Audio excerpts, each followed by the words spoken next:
대수학 정수론 뽀개기의 18번째 강의를 시작하겠습니다. 이번 강의에서는 가완군일 충분 조건들을 알아보겠습니다.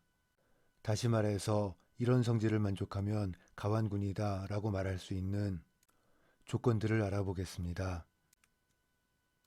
가완군임을 알 수 있는 조건들은 대수학에서 아주 중요하고 유용한 조건들이 되겠습니다. 그런데 이러한 조건들이 각각의 주제별로 대수학 전반에 흩어져 있기 때문에 제대로 기억하기가 어려운 실정입니다. 따라서 대수학 전반에 흩어져 있는 이런 명제들을 모아서 소개해 드리겠습니다. 일단 이번에는 16개의 조건을 소개해 드리겠습니다. 이번에 빠진 조건들이 있다면 계속 수집을 해서 추후에 모아서 다시 소개해 드리겠습니다. 소개해 드리는 16개의 조건 중에는 1번과 2번처럼 너무 당연하고 익숙한 조건들도 있고 아주 낯선 조건들도 있습니다. 이번 시간에는 가완군임을 알 수 있는 이 16개의 조건과 관련된 내용을 소개하고 하나의 조건을 빼고는 그 이유를 밝혀드리겠습니다. 이번 강의에서 설명드리지 않는 조건은 7번의 조건으로 실로우 정리를 이용해서 증명하는 명제가 되겠습니다. 실로우 정리를 주제로 공부할 때 증명해 드리겠습니다.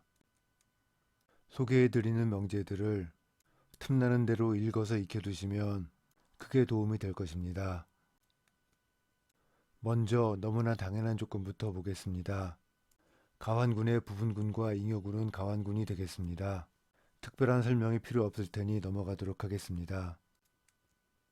오늘 소개해 드리는 명제들을 문제 형태로 다루도록 하겠습니다. 첫 번째로 군지의 모든 원소 스몰지에 대해서 스몰지의 여군이 자기 자신이면 지가 가완군임을 보이겠습니다. 이 문제는 2000년도에 5점의 배점으로 출제되었던 기출문제가 되겠습니다.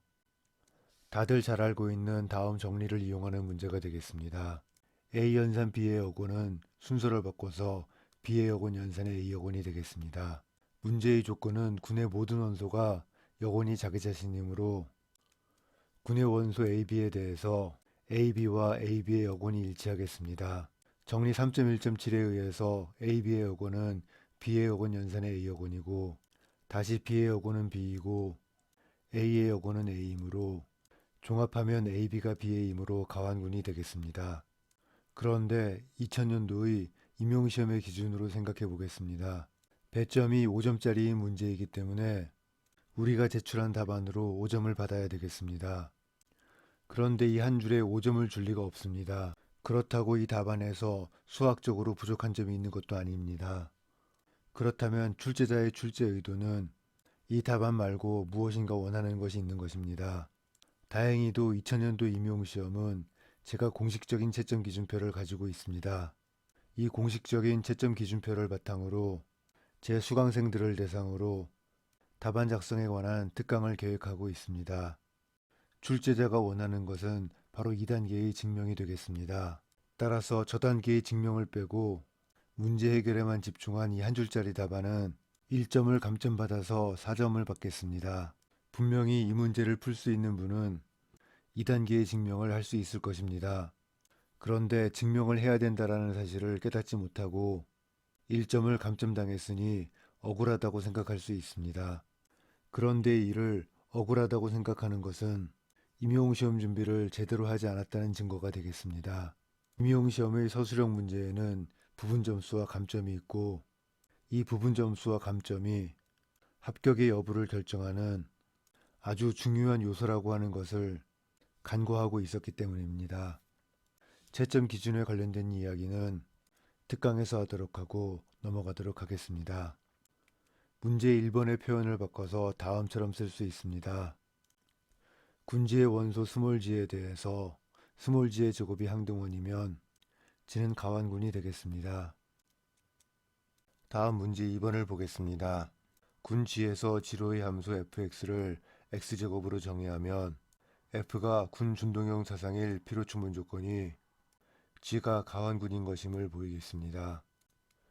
먼저 f가 준동형 사상이라면 AB 연산의 AB는 AB의 제곱이므로 FAB가 되겠습니다. F가 준동형 사상이므로 FA 연산의 FB이고 A제곱 B제곱이므로 AABB가 되겠습니다. 소거 법칙에 의해서 BA는 AB이므로 G는 가완군이 되겠습니다. 역으로 G가 가완군이면 FAB는 AB의 제곱이므로 ABAB이고 G가 가완군이므로 AABB로 순서를 바꿀 수 있습니다. 따라서 A제곱 B제곱 FA 연산의 FB가 되겠습니다. 즉 F는 준동형 사상이 되겠습니다. 문제 2번은 다음 명제와 동치가 되겠습니다. 군의 모든 원소 AB에 대해서 AB의 제곱과 A제곱 B제곱이 같을 필요 충분 조건은 G가 가완군인 것입니다. G의 가완군 여부를 판단할 때 가장 핵심적인 역할을 하는 것이 군의 중심이 되겠습니다. 군의 모든 원소와 교환 법칙을 쓸 수 있는 원소의 집합은 군지의 부분군으로 이 집합을 군의 중심이라 하겠습니다. 군의 중심의 원소는 군의 모든 원소와 교환 법칙을 만족하기 때문에 군지의 정규 부분군이고 당연하게 중심의 부분군은 가완군이고 이 또한 가완군임을 보이는 하나의 방법이 되겠습니다. 또 역시 당연하게 G가 가완군일 필요 충분 조건은 G의 모든 원소가 교환 법칙을 만족하는 것이므로 G의 중심이 G와 일치하는 것입니다. 다음 정리는 군의 중심에 관한 아주 중요한 정리이면서 여러분들이 대수학을 처음 공부할 때 여러분을 많이 괴롭힌 정리가 되겠습니다. 중심이 법인 G의 잉여군이 순환군이면 G는 가완군이 되겠습니다. 이 정리는 조금 더 일반화해서 문제에서 증명을 하도록 하겠습니다. 이 정리는 액면 그대로 해석을 하면 오해할 여지가 많은 정리가 되겠습니다. 예를 들어서 중심이 법인 잉여군의 위수가 3이면 잉여군은 순환군인 G3와 동형이므로 G는 가완군이다 이렇게 해석을 할 수 있습니다. 그런데 G가 가완군이면 중심이 G이기 때문에 중심이 법인 잉여군은 자명한군이 되겠습니다. 따라서 정리 3.5.12는 액면 그대로 해석하는 것이 아니라 한 걸음 더 들어가서 의미를 찾아야 되겠습니다. 즉 중심이 법인 잉여군의 위수는 소수일 수 없다라는 사실을 내포하고 있는 것입니다. 의미를 정확히 분석해 보겠습니다. G가 가완군이면 중심이 법인 잉여군이 자명한군이므로 순환군이 되겠습니다. 다시 말해서 정리 3.5.12에 역도 성립하겠습니다. 따라서 중심이 법인 G의 잉여군이 순환군인 것과 G가 가완군인 것이 동치가 되겠습니다. 따라서 G의 중심과 G가 일치하는 것이 동치이고 중심이 법인 G의 잉여군은 자명한군인 것이 동치가 되겠습니다. 결론적으로 중심이 법인 잉여군이 순환군인 것과 중심이 법인 잉여군이 자명한군인 것이 동치가 되겠습니다. 그렇다면 처음부터 정리 3.5.12의 조건을 정확하게 중심이 법인 G의 잉여군이 자명한군인 것으로 바꿔 써야 한다고 주장할 수도 있습니다. 그런데 수학자들은 이런 경우에 더 약한 표현을 쓰는 것을 선호하고 있습니다. 예를 들어서 대수학의 기본 정리를 보더라도 정확하게 표현한다면 복소수에서 n차 다항식은 n개의 근을 갖는 것이지만 수학자들은 이렇게 표현하지 않고 n차 다항식은 적어도 하나의 근을 갖는다고 표현하고 있습니다. 약한 표현이 강한 표현을 유도한다면 약한 표현을 기본 정리로 서술해야 쓰임새가 많기 때문입니다. 따라서 정리 3.5.12의 본질은 중심이 법인 G의 잉여군이 순환군임을 보이면 결국 중심이 법인 잉여군이 자명한군임을 보인 것이다 라는 것을 기억해 두시면 되겠습니다. 따라서 중심이 법인 G의 잉여군의 위수는 절대로 소수가 될 수 없습니다. 예를 들어서 중심이 법인 G의 잉여군의 위수가 3인군 G는 존재할 수 없고 중심이 법인 G의 잉여군의 위수가 4라면 잉여군은 순환군인 G4와 동형일 수 없으므로 잉여군은 클라인포군과 동형이 되겠습니다. 조금 더 확장해 보겠습니다. 군지의 중심의 부분군 N에 대해서 N이 법인 G의 잉여군이 순환군이라면 G는 가완군임을 보이겠습니다. N이 중심의 진부분군일 때도 성립하기 때문에 더 일반적인 명제임을 알 수 있습니다. 또 이 경우에는 N이 법인 G의 잉여군이 자명한군이 아닐 수도 있습니다. 중심의 부분군 N은 모든 원소가 G의 원소와 교환 법칙을 쓸 수 있으므로 N은 G의 정규 부분군이 되겠습니다. N이 법인 G의 잉여군이 순환군이라면 생성원이 존재하고 생성원을 G의 레프트 코셋이라 하겠습니다. 군의 원소 AB에 대해서 A의 레프트 코셋은 순환군인 잉여군의 원소이므로 생성원을 N번 연산해서 구할 수 있습니다. 따라서 A의 레프트 코셋과 G의 N제곱의 레프트 코셋이 일치하는 정수 N이 존재하겠습니다. 마찬가지로 B의 레프트 코셋도 G의 M제곱의 레프트 코셋과 일치하는 정수 M이 존재하겠습니다. 따라서 A를 G의 N제곱 X로 쓸 수 있는 N의 원소 X가 존재하고 B를 G의 M제곱의 Y로 쓸 수 있는 N의 원소 Y가 존재하겠습니다. N이 중심의 부분군이므로 XY도 중심의 원소이고 군의 모든 원소와 교환 법칙을 쓸 수 있습니다. 지금까지의 결과를 종합해보면 A 연산의 B는 G의 N제곱 X와 G의 M제곱 Y의 연산이고 X는 군의 중심의 원소이므로 순서를 바꿔 쓸 수 있습니다.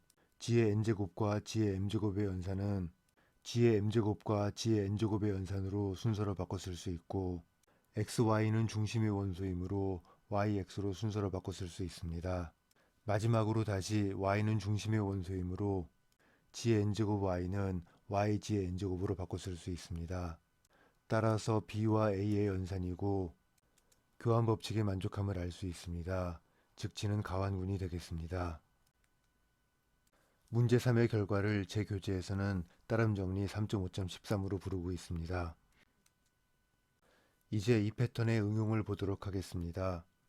소수 PQ에 대해서 G의 위수가 P 곱하기 Q라면 G의 중심은 자명한군이거나 아니면 G가 가완군임을 보이겠습니다.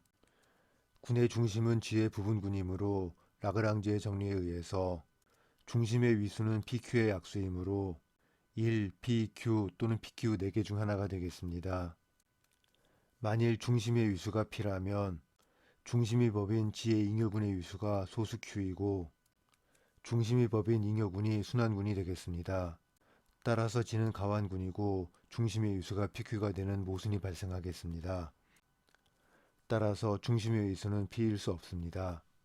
같은 이유로 중심의 위수는 Q일 수 없음을 보일 수 있고 중심의 위수는 1 또는 PQ가 되겠습니다. 따라서 중심은 자명한군이거나 중심이 전체 집합인 G가 가완군이 되겠습니다. 다음에 소개하는 패턴은 학부에서는 거의 다루지 않는 유등식이라고 부르는 정리로부터 얻는 결과가 되겠습니다.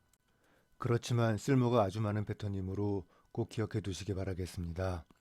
소수 P에 대해서 군지의 위수가 P의 거듭제곱인 P의 N제곱일 때 절대로 중심은 자명한군이 될 수 없습니다.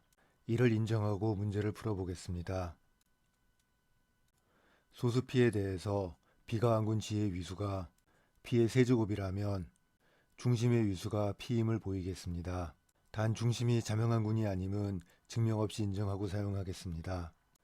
G가 비가완군이므로 중심은 전체 집합이 될 수 없습니다. 따라서 중심의 위수는 P의 세제곱일 수 없고 또 중심은 자명한군도 아니므로 중심의 위수가 1일 수 없습니다. 따라서 라그랑지의 정리에 의해서 중심의 위수는 P 또는 P의 제곱이 되겠습니다. 그런데 만일 중심의 위수가 P의 제곱이라면 중심이 법인 G의 잉여군의 위수가 P이므로 중심이 법인 잉여군이 순환군이고 G는 가완군이 되겠습니다. 따라서 G가 비가완군의 모순이고 중심의 위수는 P의 제곱이 될 수 없습니다. 결론적으로 중심의 위수는 P일 수밖에 없습니다.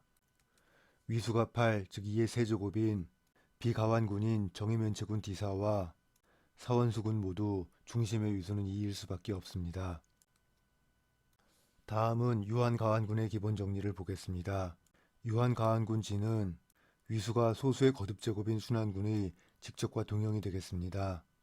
따라서 G가 유한가완군이라면 소수 P1부터 PK에 대해서 G는 위수가 P1의 N원제곱부터 PK NK제곱인 순환군의 직접골이 되겠습니다.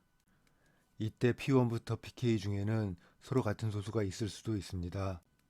G가 덧셈군이라면 덧셈 순환군인 G의 P1의 N원제곱부터 G의 PK NK제곱까지의 직접으로 표현할 수 있습니다. 다음 문제 6번을 보겠습니다. 소수피에 대해서 위수가 피의 제곱인 군지는 가환군으로 위수가 피의 제곱인 순환군인 지피의 제곱과 동형이거나 지피와 지피의 직접과 동형이 되겠습니다. 군지의 위수가 소수피의 제곱이기 때문에 중심은 자명한군이 아님을 알고 있습니다. 따라서 라그랑지의 정리에 의해서 중심의 위수는 p 또는 p의 제곱이 되겠습니다. 그런데 중심의 위수가 p라면 중심을 법으로 만든 지의 잉여군의 위수도 p이므로 중심이 법인 잉여군이 순환군이고 지는 가환군이 되겠습니다.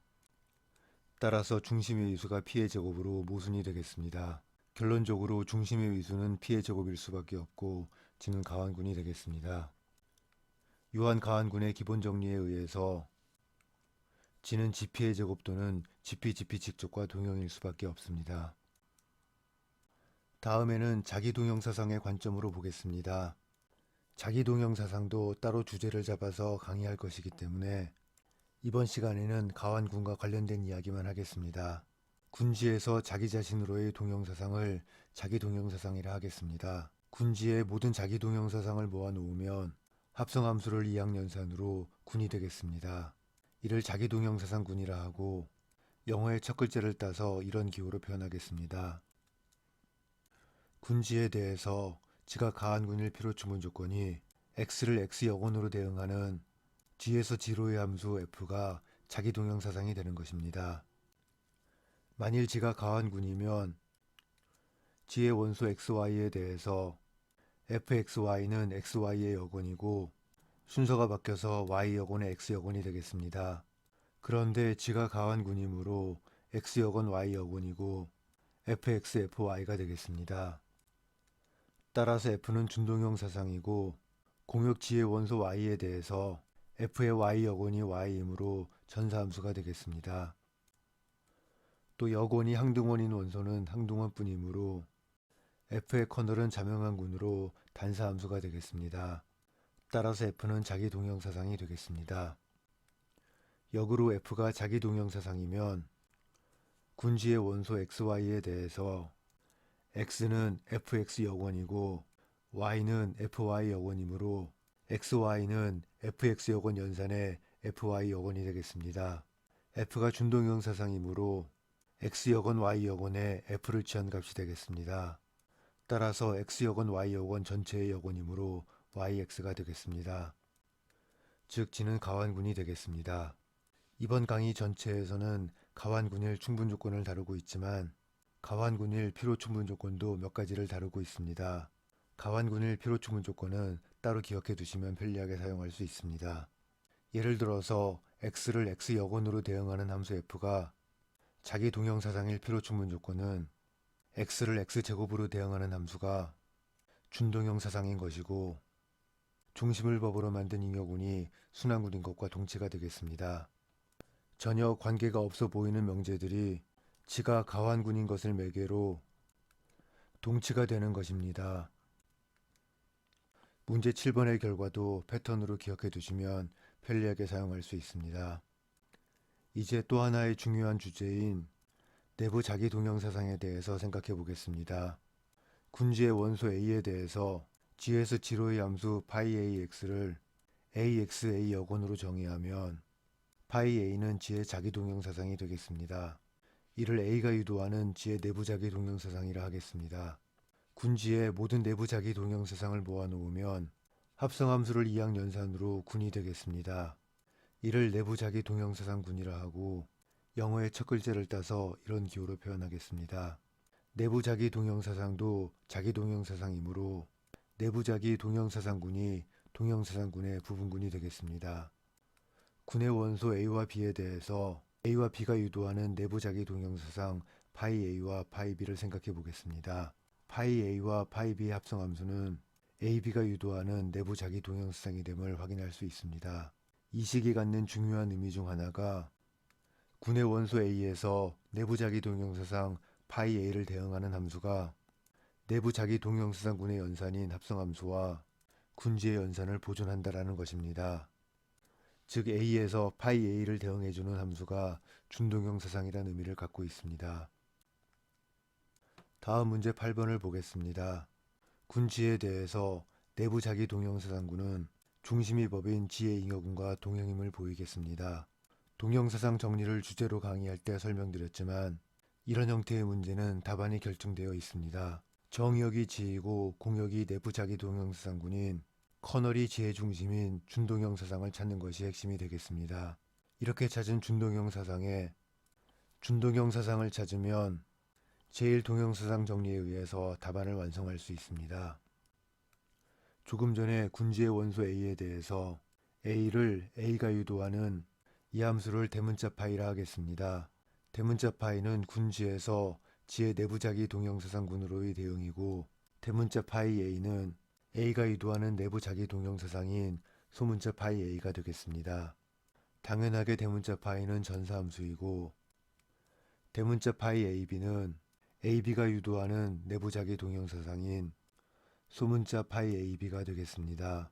이는 다시 소문자 파이 A와 소문자 파이 B의 합성함수이므로 대문자 파이 A와 대문자 파이 B의 합성함수가 되겠습니다. 따라서 대문자 파이는 준동형 사상이 되겠습니다. 커널의 대문자 파이는 A가 유도하는 내부자기 동형사상이 항등사상이 되는 A들의 집합으로 군지의 중심이 되겠습니다. 이 단계가 중요한 핵심 단계이지만 다음에 자기 동형사상을 다룰 때 자세하게 생각을 해보기로 하고 일단은 결과를 인정하고 사용하도록 하겠습니다. 따라서 제1동형사상 정리에 의해서 중심이 법인 지의 잉여군은 대문자 파이의 커널이 법인 잉여군과 동형이고 이미지인 내부자기 동형사상군과 동형이 되겠습니다. 따라서 군지에 대해서 군의 내부자기 동형사상군과 중심이 법인 지의 잉여군이 동형이라는 중요한 정리를 얻었습니다.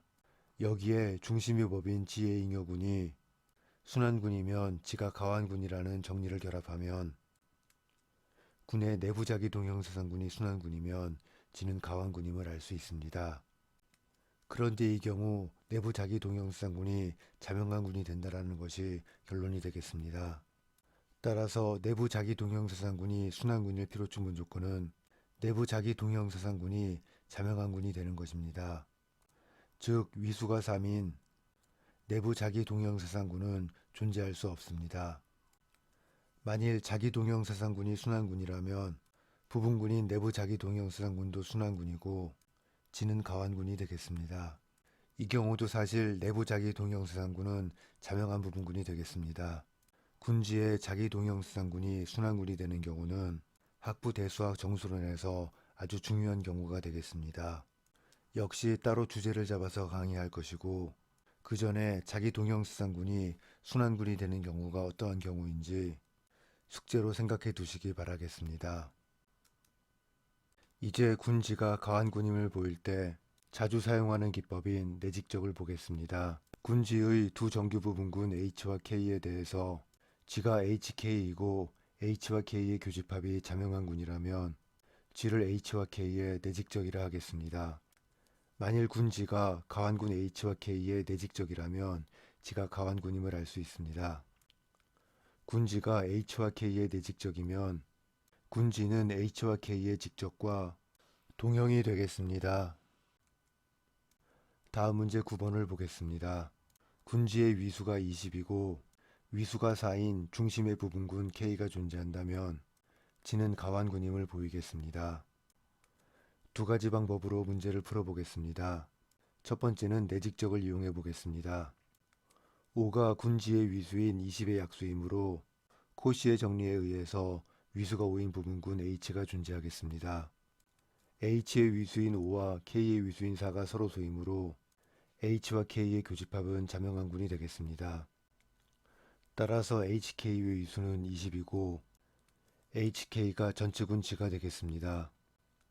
따라서 지의 원소인 X와 Y는 HK의 원소이므로 X를 H1K1으로 쓸 수 있고 Y를 H2K2로 쓸 수 있는 H의 원소 H1H2와 K의 원소 K1K2가 존재하겠습니다. H는 위수가 5이므로 H는 순환군 G5와 동형이고 H의 원소끼리는 교환 법칙을 쓸 수 있습니다. 한편 K는 중심의 부분군이므로 K의 원소 K1, K2는 군지의 모든 원소에 대해서 교환 법칙을 쓸 수 있습니다. 따라서 XY는 H1K1 연산의 H2K2이고 K1이 중심의 원소이므로 이 둘의 순서를 바꿀 수 있습니다. 또 H의 원소끼리의 순서를 바꿀 수 있고 K의 원소끼리도 순서를 바꿀 수 있습니다. 다시 한번 K2가 중심의 원소이므로 두 원소의 순서를 바꾸면 Y 연산의 X가 되겠습니다. 따라서 G는 가완군이 되겠습니다. 이 풀이는 정확하게 말하면 완전히 내직적을 이용한 풀이는 아닙니다. 완전히 내직적만을 이용하려면 H가 정규 부분군임을 보이는 단계가 필요하겠습니다. 실로우 정리로도 보일 수 있고 실로우 정리를 이용하지 않고도 보일 수 있지만 K가 중심의 부분군이라는 성질을 이용해서 약간 방향을 틀어서 보인 것입니다. H가 정규 부분군임을 보임으로써 내직적을 이용한 풀이는 숙제로 남겨드리겠습니다. 다음에는 따름 정리 3.5.13을 이용하는 방법을 보겠습니다. 군지의 중심의 부분군 n에 대해서 n이 법인 G의 잉여군이 순환군이면 G는 가완군임을 이용해 보겠습니다. 사실은 이 풀이가 훨씬 더 간단한 풀이가 되겠습니다. K가 중심의 부분군이므로 K는 G의 정규 부분군이고 K가 법인 G의 잉여군의 위수는 5이므로 K가 법인 G의 잉여군은 순환군이 되겠습니다. 따라서 G는 가완군이 되겠습니다. 두 번째 풀이가 간단하기 때문에 수학적인 관점으로 본다면 두 번째 풀이를 기본 풀이로 택하는 것이 맞습니다. 그렇지만 임용시험이라면 둘 중에 어떤 풀이를 택할 것인지 곰곰이 생각해 볼 필요가 있습니다. 이 문제가 서술형 4점짜리 문제라면 이 풀이가 4점의 배점에 맞는 풀이가 되어야 되겠습니다. 만일 이 풀이에서 4점의 배점을 만들지 못한다면 출제위원의 출제 의도가 내직적을 이용한 풀이일 것이므로 이렇게 판단이 된다면 내직적을 이용한 풀이로 답안을 작성해야 되겠습니다. 그렇다면 이 풀이가 임용시험의 4점짜리 답안이 될 수 있는지를 판단해 보겠습니다. 먼저 중심의 부분군은 정규 부분군이라는 단계에서 약간의 이유를 추가한다면 1점의 배점을 받을 수 있습니다. 잉여군의 위수가 5이므로 잉여군이 순환군이라는 사실에 1점을 줄 수 있습니다. 또 중심의 부분군이 법인 잉여군이 순환군이면 지가 가완군이라는 사실을 알고 있으면 1점을 줄 수 있습니다. 4점짜리 문제인데 내가 작성한 답안의 배점이 3점뿐이라면 출제자가 다른 풀이를 원하고 있거나 아니면 내가 무엇인가를 빠뜨린 것이 되겠습니다. 만일 내가 빠뜨린 부분을 추가하지 않는다면 나는 1점을 감점당할 것이고 이 1점 때문에 불합격할 수도 있는 것입니다. 제가 항상 강조하지만 임용시험의 답안은 수학의 관점이 아닌 시험의 관점으로 살펴봐야 되겠습니다. 자, 그렇다면 빠짐 1점을 찾아봐야 되겠습니다. G의 위수가 20이고 정규 부분군 K의 위수가 4이므로 K가 법인 잉여군의 위수가 5라는 사실을 보임으로써 1점을 추가할 수 있습니다. 따라서 임용시험의 답안에는 이 자리에 K가 법인 G의 잉여군의 위수가 5인 이유를 추가해서 답안을 작성하면 되겠습니다. 다음 문제 10번을 보겠습니다. 군 G의 위수가 30이고 위수가 5인 정규 부분군 H와 지읒과 동형인 정규 부분군 K가 존재한다면 G는 가완군임을 보이겠습니다. H의 위수와 K의 위수가 서로 소이므로 H와 K의 교집합은 자명한군이 되겠습니다. 따라서 HK의 위수는 G의 위수인 30과 같기 때문에 군 G는 H와 K의 곱으로 쓸 수 있습니다. 따라서 G는 H와 K의 내직적이 되겠습니다. H는 위수가 5이므로 순환군 G5와 동형이고 HK의 내직적인 G는 H와 K의 외직적과 동형이 되겠습니다. H는 G5와 K는 G6과 동형이므로 G는 가완군이 되겠습니다. 다음 문제 11번을 보겠습니다. 11번은 지금까지의 명제와는 다르게 익숙하지 않은 낯선 명제가 되겠습니다. 군지와 지의 직적을 생각해 보겠습니다. 군지의 원소 스몰g에 대해서 스몰g와 스몰g의 순서상으로 이루어진 집합 D는 군지와 지의 직적의 부분군이 되겠습니다. D가 지와 지의 직적의 정규 부분군일 필요 충분 조건이 지가 가완군임을 보이겠습니다. 먼저 지가 가완군이면 당연하게 지와 지의 직적도 가완군이고 모든 부분군은 정규 부분군이 되겠습니다.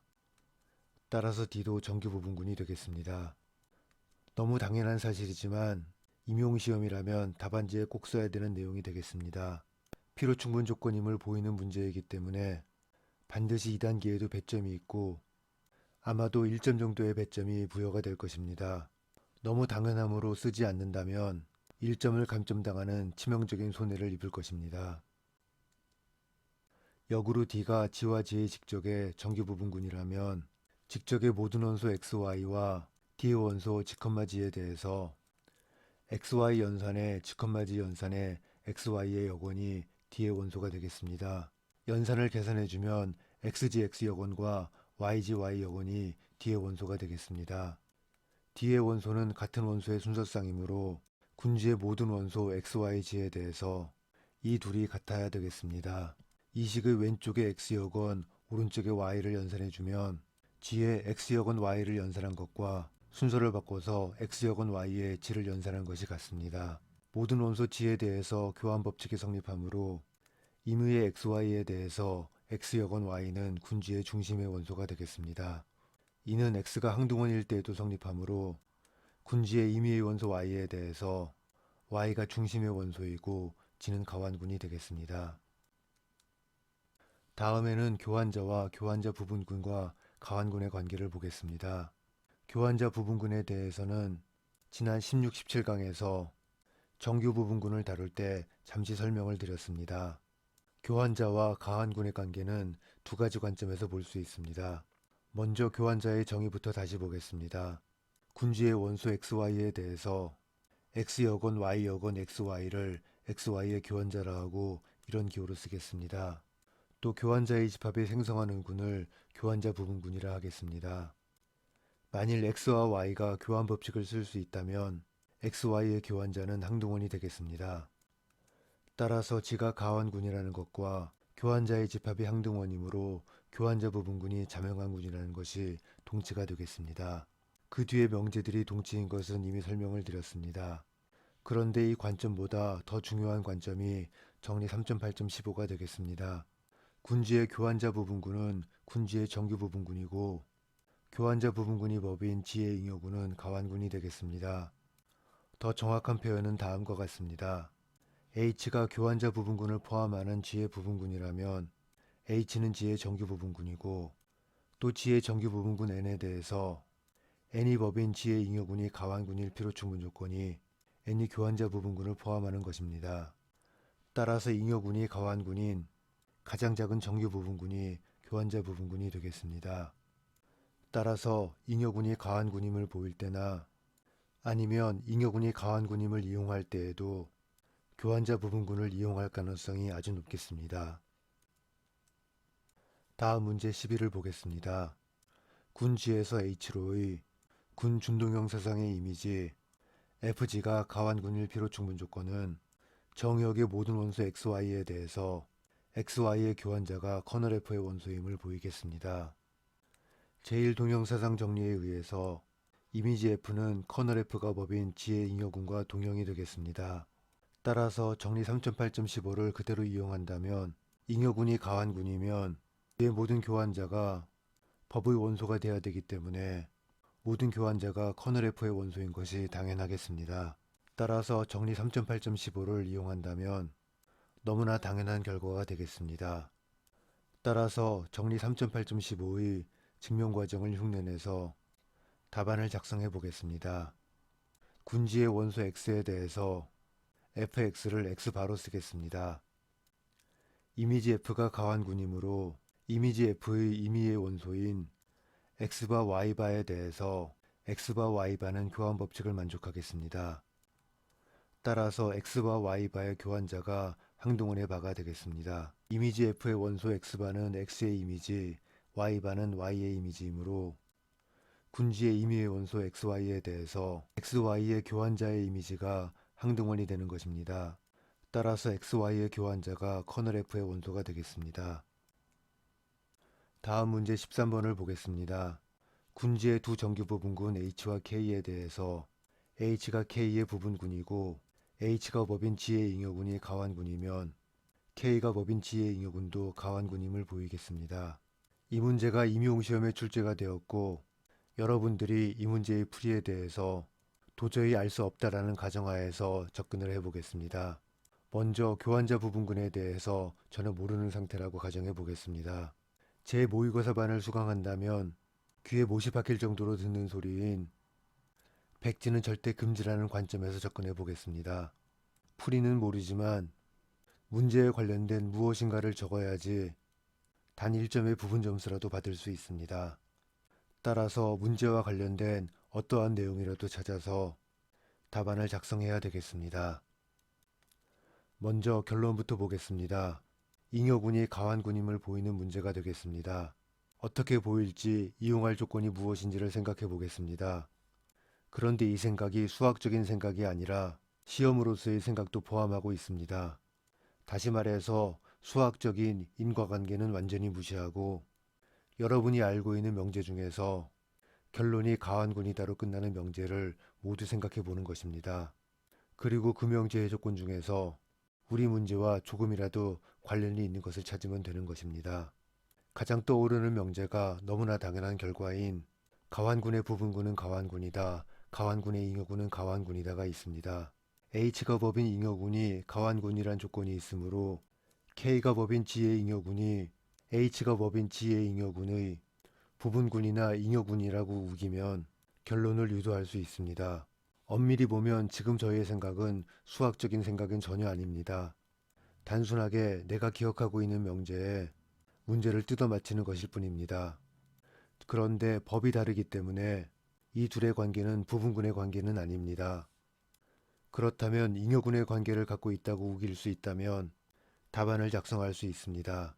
이제 다시 한번 여러분이 알고 있는 명제 중에서 두 개의 잉여군을 동시에 다루는 명제를 생각해 보겠습니다. 그런 명제를 찾아서 잉여군이라고 우기면 되겠습니다. 잉여군을 다루는 가장 기본적인 명제는 동형사상 정리가 되겠습니다. 제1동형사상 정리는 아닐 것이기 때문에 제2, 제3 동형사상 정리 중 과감하게 하나 고르겠습니다. 그리고 답안지에 제몇 동형사상 정리에 의해서 K가 법인 G의 잉여군은 H가 법인 G의 잉여군의 잉여군이라고 우기는 것입니다. H가 법인 G의 잉여군이 가완군이므로 가완군의 잉여군인 K가 법인 G의 잉여군도 가완군이라고 답안을 쓰면 되겠습니다. 이 물음표 자리는 2나 3 중에 하나를 택하면 되고 만일 여러분들이 제2, 제3 동형사상 정리를 정확하게 기억하고 있다면 둘 중에 하나를 찍는 것이 아니라 정확한 번호를 쓸 수 있을 것입니다. 풀이를 모르는 상태에서는 이렇게 답안을 작성하는 것이 최선의 답안 중 하나가 되겠습니다. 다시 한번 강조하지만 수학을 공부하는 여러분들의 최종 목적은 수학이 아닌 임용시험의 합격이 되겠습니다. 여러분이 알고 있는 수학적 지식을 총동원해서 수학 문제를 해결하는 것이 목적이 아니라 점수를 받을 수 있는 말을 찾아 쓰는 것이 목적이 되겠습니다. 이제 여러분들이 교환자 부분군을 공부한 상태라고 가정해 보겠습니다. 잉여군이 가완군임을 보이는 문제이므로 군지의 모든 교환자가 K의 원수라고 우겨도 되겠습니다. 첫 번째로 제3동형사상 정리를 이용한 풀이를 보겠습니다. 제3동형사상 정리에 의해서 K가 법인 G의 잉여군은 H가 법인 K의 잉여군이 법이 되는 H가 법인 G의 잉여군의 잉여군이 되겠습니다. H가 법인 G의 잉여군이 가완군이므로 가완군의 잉여군도 가완군이 되겠습니다. 따라서 K가 법인 G의 잉여군도 가완군이 되겠습니다. 이제 풀이를 모르고 대충 우겨버린 앞의 답안지의 점수를 생각해 보겠습니다. 만일 내가 제3동형사상 정리는 기억하지 못했지만 제3동형사상 정리로 찍어서 답안을 작성했다면 과연 몇 점 정도를 받을 수 있을지 생각해 보겠습니다. 제3동형사상 정리도 정확하게 기억하지 못해서 이러한 세부적인 상황을 쓰지 못했다 하더라도 충분히 2점 이상은 받을 수 있는 답안이 되겠습니다. 만일 제3동형사상 정리를 기억하고 있어서 이런 세부적인 상황까지 쓸 수 있다면 3점 이상의 점수도 기대할 수 있을 것입니다. 풀이를 전혀 모르는 상태에서도 이렇게 점수를 받을 수 있는 답안을 작성할 수 있습니다. 여러분들이 수학 문제를 풀 때 수학적으로 접근하지만 마시고 시험적인 관점으로도 접근하는 연습을 충분히 해두셔야 되겠습니다. 다음은 교환자 부분군을 이용해 보겠습니다. K가 법인 잉여군이 가완군임을 보이는 것이므로 모든 교환자가 K의 원소임을 보이면 되겠습니다. 그런데 이용할 수 있는 조건이 H가 법인 잉여군이 가완군인 것이므로 모든 교환자는 H의 원소임을 알고 있습니다. 그런데 H가 K의 부분군이므로 H의 원소인 모든 교환자는 K의 원소일 수밖에 없고 문제는 바로 해결이 되겠습니다. 이제 이 내용을 서술하기만 하면 되겠습니다. H가 법인 잉여군이 가완군이므로 군지의 모든 교환자의 집합은 H의 부분집합이 되겠습니다. 그런데 H가 K의 부분군이므로 군지의 모든 교환자의 집합은 K의 부분집합이고 K가 법인 G의 잉여군은 가완군이 되겠습니다. 그런데 배점에 비해서 답안이 너무 간단하기 때문에 출제 의도가 아니거나 아니라면 1점이나 2점 정도의 배점을 가진 교환자에 관련된 내용을 추가하면 되겠습니다. 다음 문제 14번을 보겠습니다. 군지의 두 정규 부분군 H와 K에 대해서 H가 법인 잉여군과 K가 법인 잉여군이 모두 가완군이라면 HK 교집합이 법인 잉여군도 가완군임을 보이겠습니다. 교환자 부분군의 정리를 생각하면 바로 답이 보이겠습니다. 군지의 교환자 부분군 G'과 정규 부분군 H에 대해서 H가 법인 G의 잉여군이 가완군일 필요 충분 조건은 H가 교환자 부분군을 포함하는 것입니다. 군지의 두 개의 정규 부분군 H와 K에 대해서 H와 K의 교집합도 G의 정규 부분군이고 H가 법인 잉여군과 K가 법인 잉여군이 모두 가완군이므로 교환자 부분군은 H에도 포함이 되고 K에도 포함이 되겠습니다. 따라서 H와 K의 교집합에도 포함이 되겠습니다. 결론적으로 교환자 부분군을 포함하고 있는 H와 K의 교집합이 법인 G의 잉여군도 가완군이 되겠습니다. 이렇게 해서 소개해드린 16개의 패턴에 대해서 설명을 마치겠습니다. 처음에 말씀드렸지만 7번째 명제는 실로우 정리를 다룰 때 설명을 드리도록 하겠습니다. 그리고 중간에 내부 자기동형사상군이 순환군이면 지가 가완군임을 보일 때 준동형사상 대문자 파이의 커널에 관한 설명도 자기동형사상군을 다룰 때 설명을 드리도록 하겠습니다. 다음 강의에서는 이번 강의와 반대로 가완군이 필요조건의 명제를 살펴보겠습니다. 다시 말해서 지가 가완군이면 어떤 성질을 만족한다 라고 하는 명제들을 보겠습니다. 이런 명제의 대우 명제를 생각하면 이런 성질을 만족하지 않는 군은 가완군이 아니다 라고 말할 수 있는 조건들이 되겠습니다. 이렇게 해서 대수학 정수론 뽀개기의 18번째 강의를 마치겠습니다.